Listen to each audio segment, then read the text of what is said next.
Good morning everyone.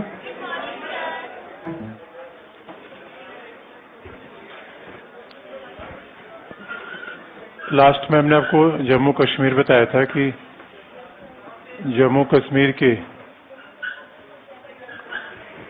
यानी article 370 के main clause हमने आपको बताए थे।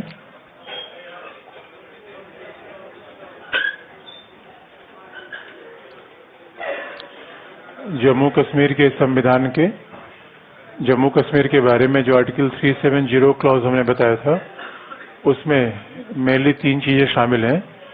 पहला ये है power of union government, how union government powers extend over JNK। Jammu Kashmir पर संघ सरकार की शक्तियों का किस तरीके से विस्तार होगा, पहला। दूसरा, how parliamentary law can be applicable over JNK।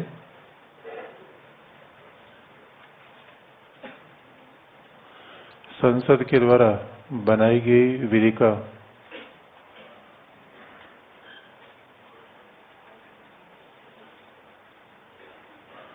Jammu Kashmir पर किस तरीके का विस्तार होगा, यानी संसद अगर विधि बनाएगी तो JNK पे लागू होगा, लागू नहीं होगा। और तीसरी बात है कि whether we can repeal JNK 370 या प्रोविजन ऑफ रिपीलिंग ऑफ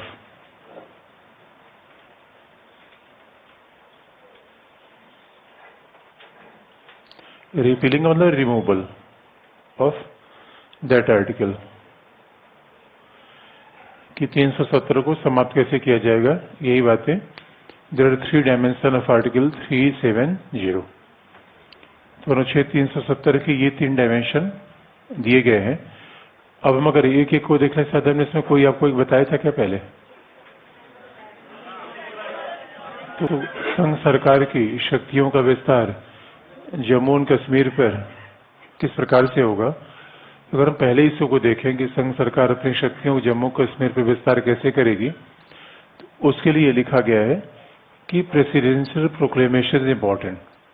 तो 370 में बात लिखी गई है कि मान लीजिए संघ सरकार की किसी शक्ति का विस्तार जम्मू और कश्मीर पर करना हो, तो आप याद रखिए हमारे संविधान में परिवर्तन के लिए there is a provision of 368। अगर भारतीय संविधान में संघ सरकार कोई चेंज करना चाहे तो there is a provision of constitutional amendment, संविधान के संशोधन की बात है, और वो अनुच्छेद 368 में दिया गया है। वो संविधान के संशोधन का प्रावधान आर्टिकल 368 में है, लेकिन 368 जम्मू कश्मीर के लागू नहीं होता। और आपको याद दिलाते जम्मू कश्मीर में कोई भी संघ सरकार की शक्ति लागू करनी है तो इसके लिए जो पावर है that is a presidential proclamation, राष्ट्रपति की उद्घोषणा होगी। दैट इज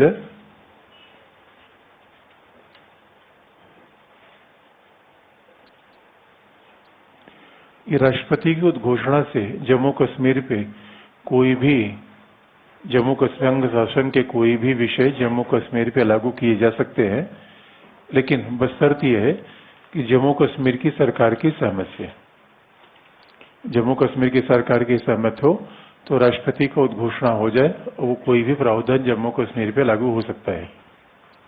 अब आप देखेंगे कि अगर हम प्रेसिडेंशियल प्रोक्लेमेशन की बात करें कि राष्ट्रपति की उद्घोषणा का मतलब क्या है, तो जैसे 37 या 35A के बारे में बहुत सारे लोग ये कहते हैं कि इसमें संसद की अनुमति नहीं ली गई, ये राष्ट्रपति ने घोषणा कर दी।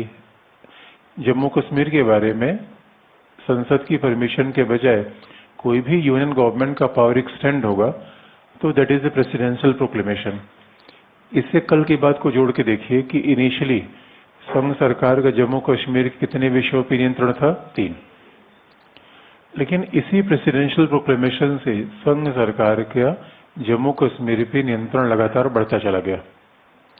तो पहले 3 विषय पे नियंत्रण था, और इसी कारण है कि आप देखेंगे अभी अपने कल न्यूज में भी हम देख रहे थे, आप लोगों ने देखा होगा कि ई प्रेसिडेंशियल प्रोक्लेमेशन से ही आर्टिकल 35 भी आया।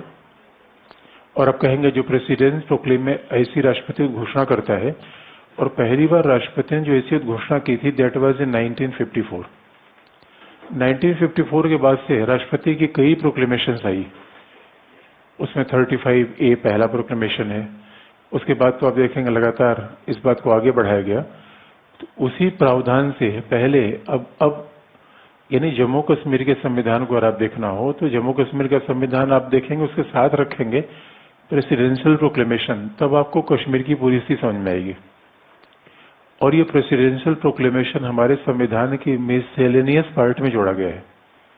अब कभी हमारे संविधान के भाग को देखें तो जैसे जहां 395 आर्टिकल खत्म हो जाएगा तो उसके बाद शेड्यूल आते हैं, अनुसूची आती है, 12 अनुसूचियों के बाद उसके बाद फिर संविधान में एक पार्ट जुड़ा हुआ है परिशिष्ट, मिससेलेनियस। तो राष्ट्रपति की जितने घोषणाएं हैं सब मिससेलेनियस में बात की गई है। अब इसी घोषणा का परिणाम है कि आर्टिकल 35A भी बढ़ाया गया। इसी घोषणा का परिणाम है कि दिया गया कि जम्मू कश्मीर में सदर रियासत का नाम क्या होगा, गवर्नर, वजीर आजम का नाम क्या होगा, चीफ मिनिस्टर। जम्मू कश्मीर के संविधान में अभी वजीर आजम और सदर रियासत शब्द का प्रयोग है, लेकिन प्रेसिडेंशियल प्रोक्लेमेशन से वो चीजें बदल गई। लेकिन that was happened with the consent of Jammu Kashmir government, वो सरकार की सहायता से हुआ। अब आप देखेंगे उसका परिणाम क्या हुआ, अनुच्छेद 356 का विस्तार कश्मीर पर हो गया, यूपीएससी का विस्तार हो गया, सीएजी का विस्तार हो गया। यानी प्रेसिडेंट का पहला प्रोक्लेमेशन है 1954 में। 1954 के पहले कश्मीर पर संघ सरकार का केवल 3 विषयों पर नियंत्रण था। इसका मतलब इस बात को इस तरीके से समझना चाहे तो कश्मीर के लिए संघ सरकार संघ सूची में केवल 3 विषय शामिल थे, 97 नहीं। राज्य सूची कश्मीर की लगती ही नहीं, समूर्ति सूची का सवाल ही पैदा नहीं होता क्योंकि कश्मीर का अपना संविधान है। तो राज्य सूची हमारे यहाँ इसलिए बनाई गई है, या सोच के देखिए अगर 29 राज्यों के अपने संविधान होते तो हमारे संविधान में स्टेट लिस्ट बनता ही नहीं। इसे यूएस कॉन्स्टिट्यूशन में आप देखेंगे केवल यूनियन लिस्ट वहां पे है, केवल संघ की लिस्ट है, फेडरल लिस्ट है। बाकी सारी चीजें किसके पास है, राज्यों के पास। अवशिष्ट शक्तियां किसके पास है, राज्यों के पास। लेकिन सिंस आवर कॉन्स्टिट्यूशन सिंगल, हमारे यहाँ व्यवस्था संघीय है लेकिन संविधान एक है। व्यवस्था संघीय, संविधान एक है, तो संविधान एक है तो निश्चित तौर पर यूनियन गवर्नमेंट को ज्यादा पावर अपने आप मिल जाता है। इसी वजह से राज्य सूची का उल्लेख करना पड़ा हमें। तो जम्मू कश्मीर के लिए हमारी राज्य सूची लागू नहीं होती, यूनियन में केवल 3 विषय माने जाएंगे। लेकिन धीरे धीरे प्रेसिडेंट के प्रोक्लेमेशन हुए और संघ सरकार का जम्मू कश्मीर पे नियंत्रण बढ़ा। उसमें जैसे देखेंगे कि अब तो बहुत सारी बात है, राष्ट्रीय आपातकाल ये ऑल्सो एक्सटेंडेड ओवर JNK, यहाँ के द्वारा 356 एक्सटेंडेड ओवर JNK यहाँ के द्वारा, यूपीएससी यहाँ के द्वारा, सीएजी यहाँ के द्वारा, उच्चतम न्यायालय के क्षेत्राधिकार का विस्तार यहाँ के द्वारा, इलेक्शन कमीशन ऑफ इंडिया के क्षेत्राधिकार का विस्तार यहाँ के द्वारा। इसका मतलब है अब संघ सरकार का जम्मू कश्मीर के केवल 3 विषयों पर नियंत्रण नहीं रहा, केवल 3 विषयों पर नियंत्रण नहीं रहा। और उसी के द्वारा गवर्नर संघ सरकार के द्वारा अपॉइंटेड होने लगा। पहले तो गवर्नर या जो सदर रियासत कहा जाता था वो बाकायदा निर्वाचित होता था जम्मू कश्मीर विधानसभा से। तो सवाल ये है, अनुच्छेद 370 में इस बात का प्रयोग करके हमने जम्मू कश्मीर की स्वायत्तता खत्म किया, बनाया?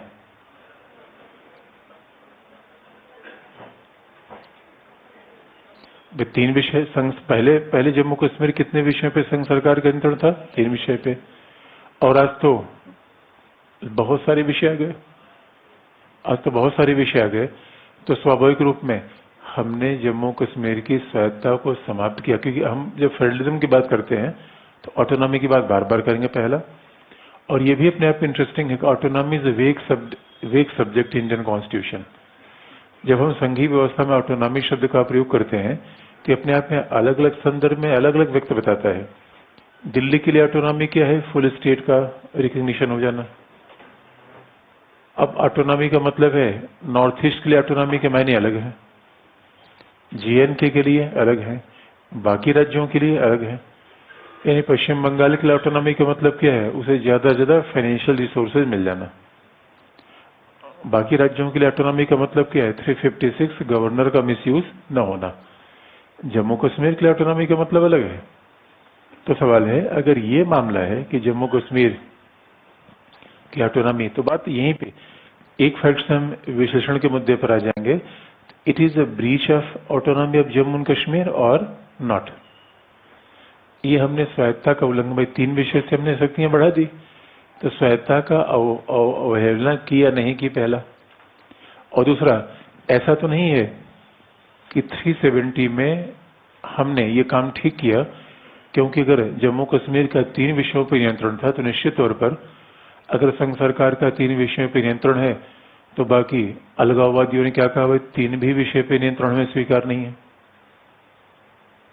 ये 2 अलग अलग अप्रोच है, 2 विरोधाभासी अप्रोच है।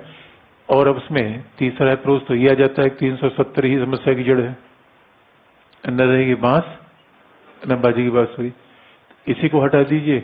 इसलिए यूनियन पावर, यूनियन प्रेसिडेंट को बार बार प्रोक्लेमेशन करने की आवश्यकता पड़ी ही न, बार बार पड़ी न। अच्छा, ये बड़ा संविधान का बड़ा इंटरेस्टिंग फैक्ट है कि संविधान में संशोधन के लिए आर्टिकल 368 है। 368 आगे हमें पढ़ना है। संविधान संशोधन के लिए आर्टिकल 368 का प्रावधान किया गया है। लेकिन आपको ये बात याद दिला दे, संविधान का पहला संशोधन कब हुआ? 19। पहली संसद कब बैठी? 52 में। पहली संसद बैठी 52 में और पहला संविधान संशोधन हो गया 51 में। How this contradiction? Why there is a contradiction?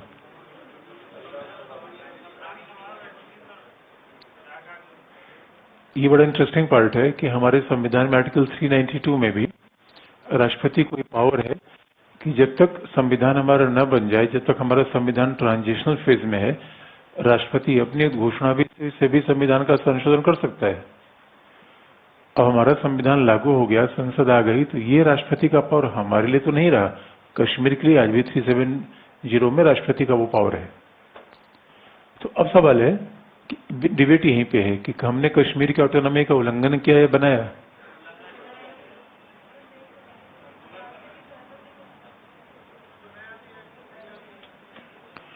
अब आप देखेंगे इसकी 2 तरीके की व्याख्या है कि आखिर में बनाया, उल्लंघन किया। अब इसके दोनों व्याख्या आपको बता दें। आपको याद दिला दें कि अगर संघ सरकार का कश्मीर पर नियंत्रण बढ़ने लगा तो उसके बहुत सारे कारण थे। क्योंकि शेख अब्दुल्ला, जो जम्मू कश्मीर के पहले वजीर आजम थे, जिसे आज मुख्यमंत्री कहते हैं, शेख अब्दुल्ला को पाकिस्तान ने यह समझा दिया कि अब्दुल्ला साहब, संविधान में तो आपने लिखा है वजीर आजम, प्रधानमंत्री, एक देश में 2 प्रधानमंत्री कैसे हो सकते हैं? ये बात शेख अब्दुल्ला को बड़ी अच्छी लगी। पाकिस्तान ने कहा, शेख अब्दुल्ला आप देखिए, आप अपने देश को आजाद करा सकते हैं और रियल में प्राइम मिनिस्टर बन सकते हैं। शेख अब्दुल्ला के मन में विचार आ गया, हाँ यार, मामला तो ठीक हो सकता है। और वो नेहरू शेख अब्दुल्ला के बीच बड़ी दोस्ती थी, लेकिन आप जानते हैं पॉलिटिकल दोस्ती बहुत लंबी चले, ये बारे में ये भी 2 राय है। और नेहरू शेख अब्दुल्ला की दोस्ती में दरार आ गई और शेख अब्दुल्ला ने कहा, ना ना भाई, याद रखो, नेहरू जैसे तुम भारत के प्रधानमंत्री हो, वैसे कश्मीर को अलग करके हम अलग प्रधानमंत्री बनना चाहते हैं। दूसरी बात, उसके पीछे पाकिस्तान हमेशा से था। देखिए, पाकिस्तान के निर्माण का मूल आधार है धार्मिक राष्ट्रवाद।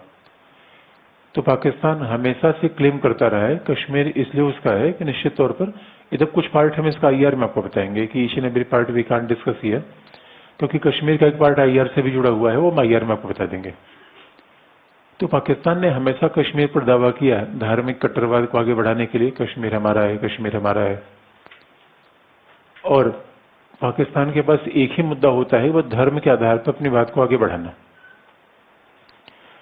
तो और उसके बाद 1962 में इंडिया चाइना वॉर हुआ, 1965 में इंडिया पाकिस्तान वॉर हुआ और 1971 में फिर वॉर हुआ। तो आप देखेंगे भारत के सामने सुरक्षा की बड़ी विषम परिस्थिति आने लगी। इन वजहों से कश्मीर पे हमारा एक्सटेंशन हुआ पहला। दूसरी बात आप देखेंगे, अब मान लीजिए कश्मीर पे हमने 54 के बाद एक्सटेंशन किया क्या? सीएजी के पावर, यूपीएससी, उच्चतम न्यायालय, इलेक्शन कमीशन ऑफ इंडिया। सवाल है, ये संस्थाएं किसी केंद्र या राज्य की हैं, संवैधानिक और संस्था निष्पक्ष है? अगर सोच के देखें, कई लोग हमारे ये भी बताते हैं कि Indian government is more powerful, Bharat में union government is more powerful because of the एक ही एक नागरिकता है, एक ही लेखा परीक्षण है, एक ही उच्चतम न्यायालय है। तो ये भी यूनिफिकेशन की टेंडेंसी को बढ़ाता है, ये भारतीय राज्य के स्वरूप को एकात्मक बनाता है। तो कई लोग ऐसे विचार देते हैं, लेकिन इसके विपक्ष में ये कहा जा सकता है कि भाई ये तो कहीं न कहीं संवैधानिक संस्थाएं, स्वायत्त संस्थाएं, इससे हम किसी राज्य की स्वायत्तता को नुकसान पहुंचाते हैं? ऐसा बिल्कुल नहीं है, ऐसा नहीं है। तो इसकी दोनों व्याख्या है। और आप याद रखिए, अगर प्रेसिडेंशियल प्रोक्लेमेशन से हमने केवल ऑटोनॉमी को खत्म किया होता, तो दूसरा उसका सबसे बड़ा एग्जाम्पल आर्टिकल 35 है। Article 35 is also extended with presidential proclamation, और आर्टिकल 35 में हमने जम्मू कश्मीर के निवासियों को विशेष सुविधाएं दी है। और इसमें याद रखिए, इसमें कुछ ऐसा नहीं है जो कि बड़ा अनावश्यक हो। अब जम्मू कश्मीर, जैसे कि जम्मू कश्मीर के स्थानीय निवासियों को रोजगार में अधिकार होगा, यानी जम्मू कश्मीर की कोई महिला भारत के किसी अन्य भाग के महिला से शादी कर लेगी तो उसका जम्मू कश्मीर में प्रॉपर्टी राइट नहीं रहेगा। लेकिन क्या करें?